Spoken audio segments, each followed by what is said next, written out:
अस्सलाम वालेकुम मेरे भाइयों और बहनों। एक हकीकत है ना, जो हम लोग कभी-कभी अपने आप पर एक मुश्किल में डालते हैं। वो परेशानी क्या है? तो दोस्तों जस्ट ये अभी अभी का अपडेट है। अगर आप दुबई के अंदर काम कर रहे हो, यूएई के किसी भी स्टेट में रह रहे हो, तो आपको ये 2 पेपर बनाना ज़रूरी है अगर दुबई में रह रहे हो तो। नहीं तो आपको दुबई छोड़ के जाना पड़ सकता है। किस वजह से जाना पड़ सकता है, क्या कारण है, और ये दोनों पेपर का मैं नाम आपको बताने वाला हूँ, क्योंकि बहुत सारे लोगों के साथ इस तरह का प्रॉब्लम होता है और उनका जो वीज़ा है वो लग ही नहीं पाता, उनको वापस घर जाना पड़ता है। तो प्रॉपर डिटेल में आपको इस अपडेट के ऊपर बात करने वाला हूँ। प्लीज़ इस वीडियो को ज़रूर शेयर कर देना एक श्रमिक होने के नाते, ताकि हर एक वर्कर भाई तक इस तरह का इन्फॉर्मेशन मिले, क्योंकि ज़्यादातर जो सताए जाते हैं वो श्रमिक ही सताए जाते हैं।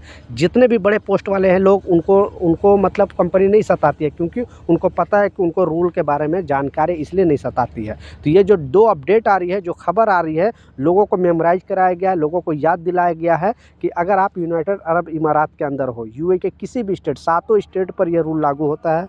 चलिए स्टार्ट करता हूँ, बताता हूँ ये दोनों पेपर का नाम। और अगर जब तक दुबई में रह रहे हो तब तक ये पेपर आपको बनवाना ही बनवाना, यानी आपको ये पेपर लगेगा ही लगेगा। नहीं बनाओगे तो आपका वीज़ा ही रिन्यूअल नहीं होगा।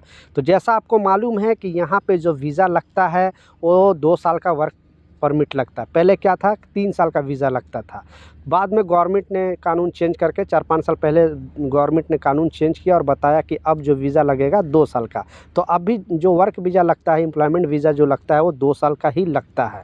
तो इसमें बताया गया है, क्योंकि बहुत सारे ऐसे श्रमिक हैं, मान लिया आप किसी कंपनी में आते हो तो आपको 6 महीना 1 साल, क्योंकि यहाँ पे अगर कंपनी चेंज करना है तो कम से कम किसी भी कंपनी में आपको 6 महीना होना चाहिए। उसके बाद भी आप जो है कंपनी चेंज कर सकते हो। उसके लिए आपको 1 महीने का नोटिस पीरियड देना पड़ता है। उसके लिए कैंसिलेशन पेपर दोगे, उसके बाद 1 महीना काम करोगे तो फिर आपका जो वीज़ा है कंपनी कैंसल कर सकती है। लेकिन आप बिना जो है नोटिस पीरियड दिए अगर आप सोचोगे कि मैं यहाँ पे जॉब चेंज कर लूँ, तो फिर उसके लिए प्रॉब्लम हो जाएगा। आपको फिर उतना जो वीज़ा का पैसे भी कंपनी मांग सकते हैं, क्योंकि आपके ऊपर जो है कंपनी का वीज़ा का पैसे लगते हैं। लगभग 6-7 हज़ार दिरहम खर्च होता है 2 साल का वर्क वीज़ा के लिए। अब बहुत सारे लोग बोलते हैं कि हम 50-60 हज़ार एजेंट को देकर आते हैं तो हमें हम तो पैसा देते हैं। तो ऐसा नहीं है, एजेंट को आप देते हो तो वो लोग सर्विस चार्ज के नाम पे खा जाते हैं। कंपनी तक ये पैसे नहीं पहुंचता, क्योंकि कंपनी किसी से, जो अच्छी कंपनी होती है, वर्क वीज़ा का पैसे नहीं लेती है, क्योंकि यहाँ पे गवर्नमेंट रूल में लिखा हुआ है, यानी दुबई लेबर लॉ में लिखा हुआ है, कोई भी श्रमिक से, कोई भी ऑनर है, कोई भी यहाँ पे अरबाब है, वो वर्क वीज़ा का पैसे नहीं ले सकता है। नहीं तो अगर लेते पकड़ा जाएगा या फिर उसके खिलाफ़ अगर कोई केस करता है और सबूत पाता है तो उस कंपनी के ऊपर बड़ा एक्शन लिया जा सकता है। तो यहाँ पे कोई भी कंपनी, जो भी अच्छी कंपनी है, वो किसी से वर्क वीज़ा का पैसे नहीं लेता है। तो जब तक आप काम करते हो तब तक तो ठीक है, लेकिन आप कंपनी बदलने की बात कर दे, या आपको यहाँ पे सैलरी अच्छा नहीं है, या फिर दूसरी जगह आपको मन नहीं लग रहा है, यहाँ पे प्रॉब्लम किया जाता है, तो अगर आप दुबई के अंदर कंपनी बदलना चाहते हो, या फिर इसका बहुत सारे लोग 2 साल का एग्रीमेंट ख़त्म हो जाता है फिर कंपनी बदलना चाहते हैं, सोचते हैं कि हम अभी घर नहीं जाएं, हम यहाँ से कंपनी पहले बदल लें, उसके बाद छुट्टी में हम घर चल जाएं।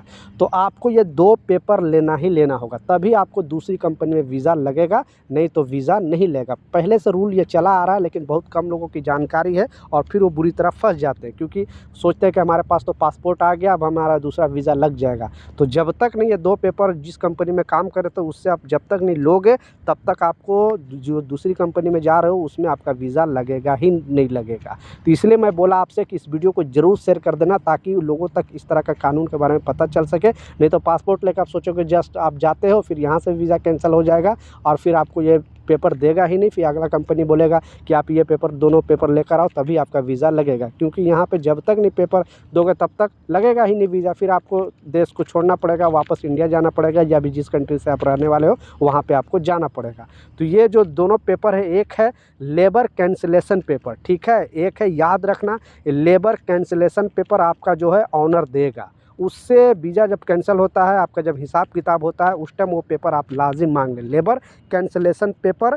एक है इमिग्रेशन कैंसिलेशन पेपर। ये दोनों पेपर और अपना पासपोर्ट ले जाकर दूसरी कंपनी में दोगे तभी आपका जो वर्क वीज़ा है वो आपका दूसरा वीज़ा लग सकता है। अगर ये दोनों पेपर आप नहीं दोगे तो फिर मुश्किल है। लेबर कार्ड कैंसिलेशन पेपर शायद टाइपिंग सेंटर वगैरह से निकल जाता है अगर थोड़ा पैसे वगैरह खर्च करोगे तो, लेकिन इमिग्रेशन कैंसिलेशन पेपर वो जल्दी कंपनी के ऑनर या जो स्पॉन्सर करता है उसी के पास आता है, फिर वो जल्दी आपको नहीं मिल पाता है और बहुत सारा प्रॉब्लम होता है। इसलिए कोशिश करें आप ऑनर से ये दोनों पेपर लेके ही और पासपोर्ट लेके ही अदर कंपनी में जाए, नहीं तो सिर्फ पासपोर्ट लेकर जाओगे तो आपका वीज़ा रिन्यूअल नहीं होगा, यानी दूसरा वीज़ा लगेगा नहीं। प्लीज़ इस वीडियो को ज़रूर शेयर कर दें ताकि लोगों तक इस तरह का इन्फॉर्मेशन मिले और उनको भी जानकारी मिले। वीडियो कैसा लगा नीचे कमेंट सेक्शन में ज़रूर बताना और अपना राय ज़रूर लिखना। कुछ और भी जानकारी चाहिए वो भी ज़रूर लिखें। मिलता हूँ नए अपडेट के साथ, नई जानकारी के साथ। जब तक जय हिंद।